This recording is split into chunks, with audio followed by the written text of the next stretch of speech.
Sydney is a speed radioactive scientist, and I like to read my story about how I survived the Deccan Traps and the asteroid. I will be, I will be having a computer read it to me like a little robotic voice to help me read. I always don't forget to like, comment, and subscribe. Let's get started. Let's get started. Let's begin.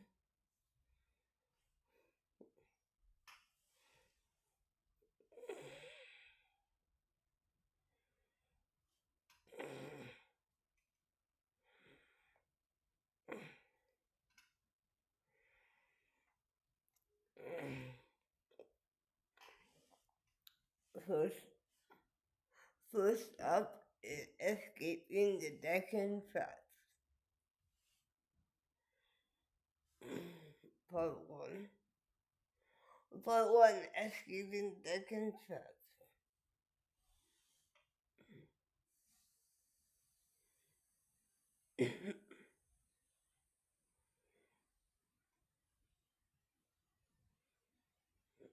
Escaping the Deccan Traps. By Sydney. On the first night of travel, I stared up at the night sky. I wondered for the millionth time what my purpose was in life and why I was called Speedy. Amidst the colorful streak in the sky, I saw a new tiny white dot, like a star, and I felt something deep inside me tell me that something catastrophic was going to happen that was going to change reality as I know it. I knew that I had to go find out what the thing was. So I stopped what I was doing at that moment, changed directions, followed that feeling deep in me, and let it take me to where I needed to go. It took me millions of years to get there. On the way there, I became nocturnal, hunting at night and sleeping during the day. This felt more natural than hunting during the day. The night was cool, but my feathers kept me very warm. I also had a cooler blue patch on my snout to keep my face warm at night when hunting. I started to hunt eggs by stealing them from the dinosaur's nest. It was hard because the moms would come after me, but I hid every time and managed to survive. I loved the taste of eggs so much, I still continue to eat them to this very day. One of the eggs, though, I lost during dinner time. I stole it from a nest with a large orange-blue striped dinosaur with sharp teeth. I escaped from the mother dinosaur and ran to another nest on a cliff, overlooking the sea. I jumped in and saw 3 juicy eggs waiting there for me to eat. I was going to eat all the eggs, when I heard the sound of flapping wings and knew that the mom was coming back. So I dropped the egg that I had stolen from the large dinosaur in that nest with the 3 other eggs that I so wanted to eat, and I fled as fast as my long legs could carry me. The mother never saw me leave. I also hunted small lizards. The meat was very cool because of the desert winds and because the animal didn't have any kind of protection against cold like I did.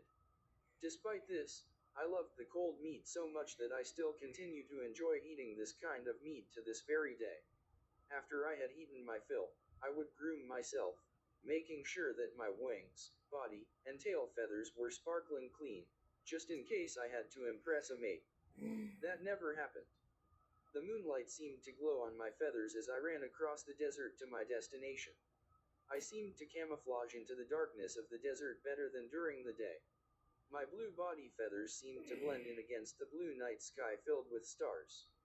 My orange and yellow feathered crest, wings, and tail helped me match the desert sand in low light conditions. Combine the two colors together, and basically no one could see me in that dark barren landscape. On the way, I saw many terrifying things that I wish I didn't have to see. These things would haunt me forever. Lava erupted from volcanoes all over the place, causing dinosaurs to fall into the hot liquid. Wildfires were around every corner, burning the dinosaurs to ash.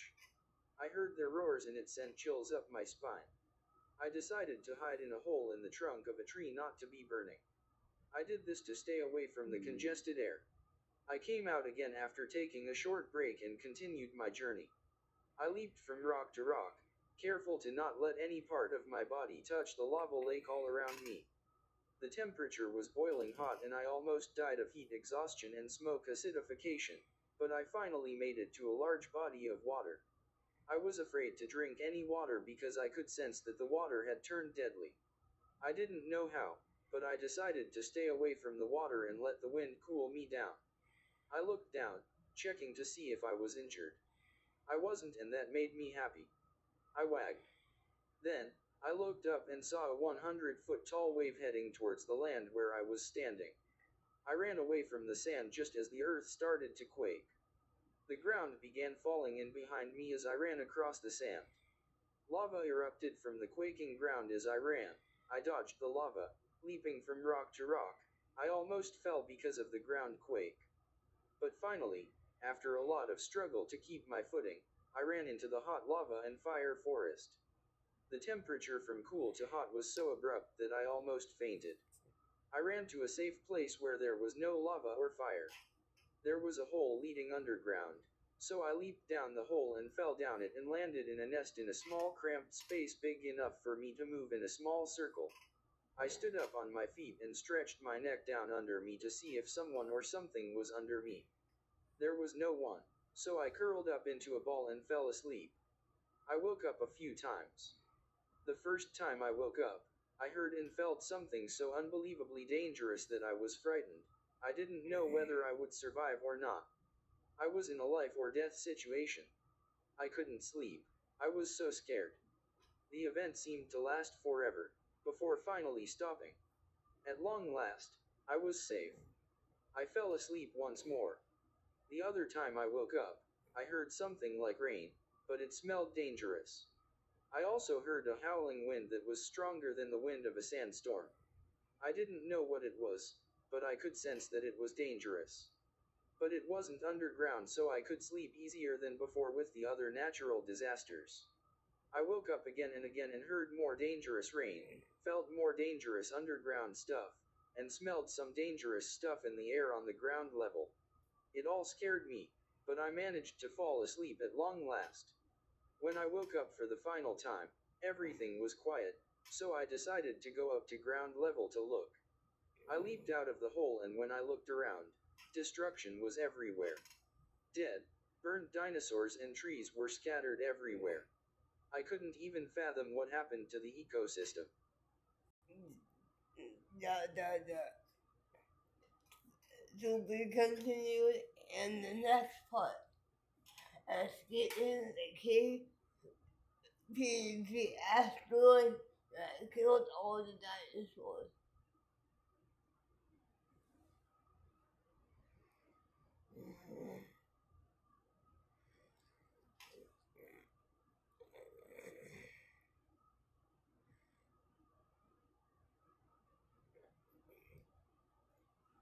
Like and subscribe to stay tuned for part 2 of my survival story.